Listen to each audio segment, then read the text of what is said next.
Pemirsa, langsung saja kita saksikan informasi terkini dari Mekah, Arab Saudi mengenai jumlah terakhir korban yang akan dilaporkan langsung dari sana. Nama Abdul Karim Sumarmi Idris, jadi menjadi 3 ya. Nah, hari ini semalam kami sudah dapat mengidentifikasi sekitar 11 jamaah korban daripada peristiwa Mina ya. Pertama, atas nama Abdul Halim bin Ali Satina, kloter SUB 48, nomor paspor A451445. Berikutnya Etikus Miati Idit Supriyadi, kloter JKS 61, nomor paspor B09329959. Berikutnya Nani Unah Ratnani, kloter JKS 61, nomor paspor B0745299. Berikutnya Muhammad Yuhan Supriyanto, kloter JKS 61, nomor paspor A5737138. Berikutnya Koko Koswara Oyong Suwaryo, kloter JKS 61, nomor paspor B0732931. Berikutnya Adriansah Idris Usman, kloter BTH 14, nomor paspor A3826040. Berikutnya Dede Kurniasih Sulaiman, kloter JKS 61, nomor paspor B0745305. Berikutnya Dadang Barmara Mehmet, kloter JKS 61, nomor paspor B0214365.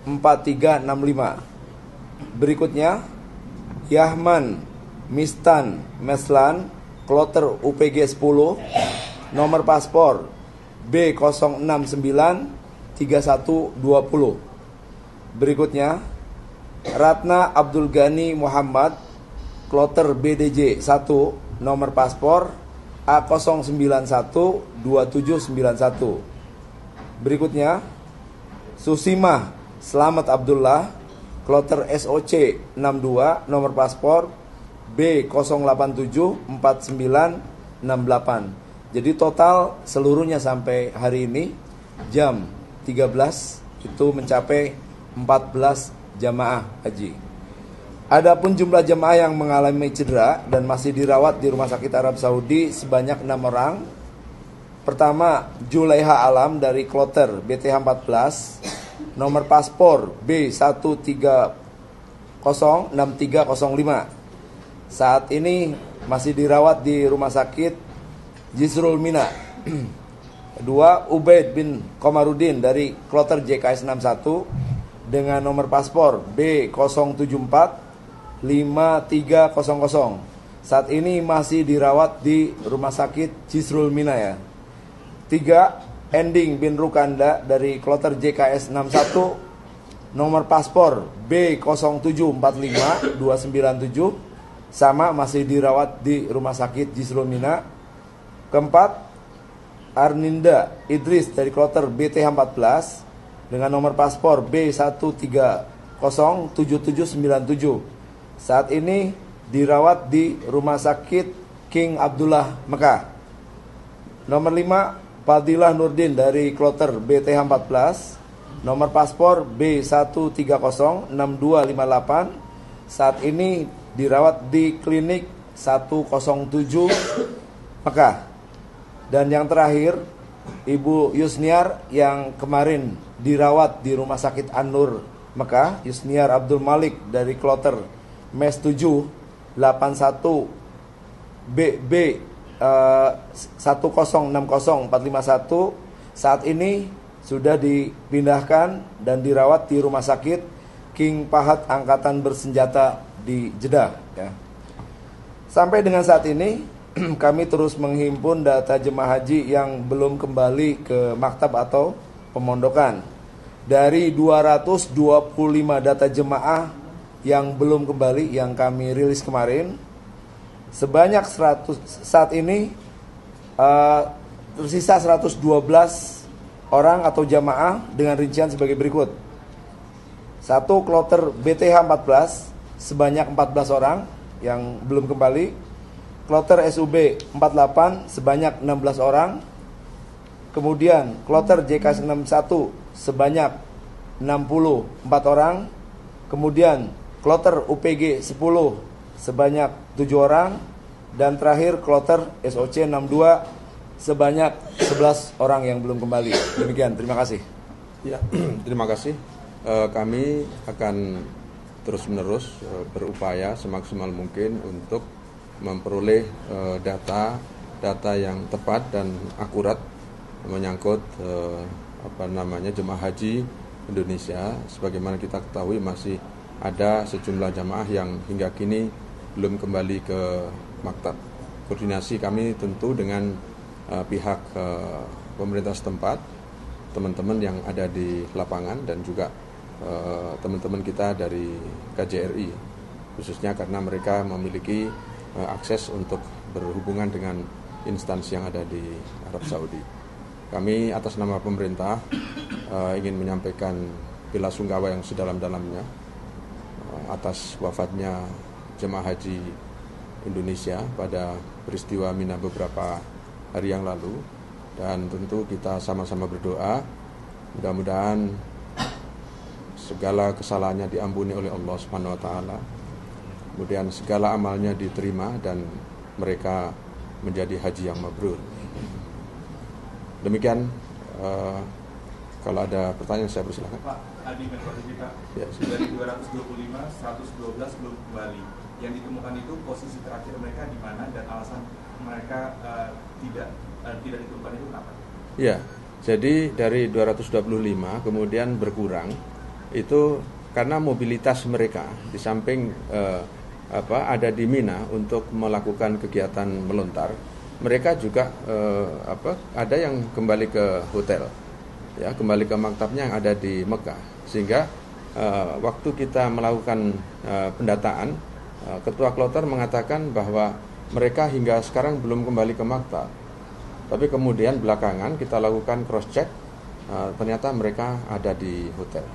Di samping itu ada juga yang kemudian ketika dinyatakan oleh Ketua Kloter belum kembali, itu mereka lagi tidak tahu jalan. Dan di Wisma sini sendiri ketika setelah melontar Aqobah itu juga ada jamaah yang kesasar ke sini sehingga beberapa kita harus antarkan mereka ke rumah.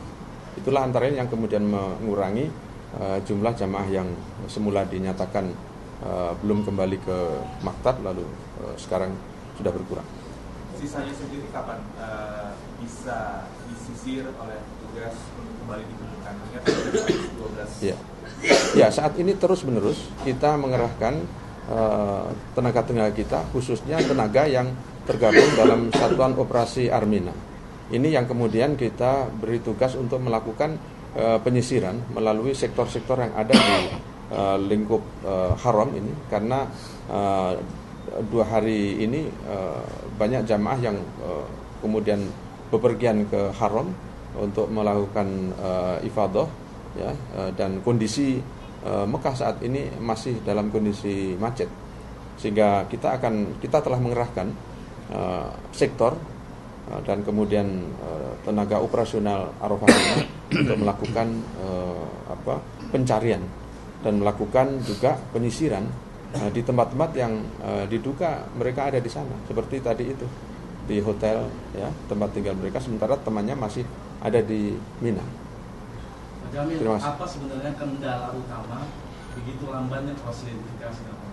Ya, jadi peristiwa itu terjadi pada tanggal 10 Dzulhijjah, ya, pada tanggal 24 September, ya, di Syarik 24. Nah, prioritas yang ditangani oleh Saudi kita lihat, karena waktu terjadi peristiwa langsung kita mengerahkan tenaga-tenaga khususnya yang ada di sektor operasi Armina untuk langsung ke TKP. Tidak semua dari tenaga-tenaga kita bisa masuk karena begitu terjadi langsung kemudian steril, dan proses yang dilakukan adalah melakukan evakuasi. Itu prioritas. sehari setelah itu kami datang ke rumah sakit Al-Jisr, di mana masih lalu lalang pasien yang keluar masuk rumah sakit. Itu juga otoritas rumah sakit mengatakan bahwa prioritas sekarang ini adalah menolong mereka yang yang masih mungkin bisa dirawat, ya. Lalu hal yang berkaitan dengan identifikasi menjadi belum memperoleh perhatian yang maksimal. Nah, baru setelah secara berangsur-angsur dikirim ke pusat pemulasaraan jenazah yang ada di Muaisim dari berbagai rumah sakit itu, yang kemudian jenazah yang ada dikirim secara berangsur-angsur. Semalam ada tidak kurang 500 yang ada di sana. Kami datang ke sana dan kemudian kami memperoleh akses masuk ke kamar jenazah dan membuka peti yang sudah disiapkan, dan kemudian kita dipersilakan untuk melakukan identifikasi. Tetapi di situ juga tidak sederhana, karena sebagian jamaah yang ada di situ tidak lagi menggunakan gelang identitas, lalu kemudian tas yang selalu ada di di bawah mereka itu tidak ada, sehingga kita perlu melakukan cross check terhadap ketua kloter atau ketua rombongan. Jadi sekecil apapun clue yang bisa kita peroleh, ya, instrumen yang kita bisa akan kita jadikan sebagai pintu masuk untuk menggali lebih lanjut. Nah, ini tentu tidak bisa dilakukan sembarangan, karena ini menyangkut data akurasi mengenai seseorang. Itu yang memang memerlukan waktu. Lagi, siapa lagi? Ya, silakan. Siapa dari mana? Sebenarnya proses identifikasi di rumah sakit itu bagaimana gitu? Misalnya proses ketika datang terus sampai kemudian kita bisa lihat jenazahnya itu kayak apa? Kan nggak mungkin 500 itu ditunjukin semua, pasti ada prosesnya. Iya, iya betul. Jadi kalau di rumah sakit, ya, itu begitu ada pasien datang, dia langsung diterima di front gate dan kemudian diprioritaskan perawatan terhadap pasien ini. Terhadap yang meninggal, lalu kemudian ditaruh di di ruang penyimpanan jenazah. Ya, proses identifikasinya tidak ada di situ, tapi menjadi otoritas dari pihak lain. Dalam hal ini adalah yang tadi saya katakan lembaga penanganan darurat yang berpusat di Muaisim tadi. Jadi semua jenazah yang ada di rumah sakit akibat korban dari peristiwa Mina itu dibawa ke sana, dan mulai semalam pukul 00 ya, itu kita sudah bisa memperoleh foto, ya, foto dari tidak kurang 500 ya, kita lalu sisir satu persatu. Itu yang kemudian pertama wajah Indonesia tentu saja, lalu kemudian kalau ada umpamanya slayer atau kemudian ikhram yang bertulisan dengan ada tulisan Indonesia, nah itu misalnya menjadi pintu masuk.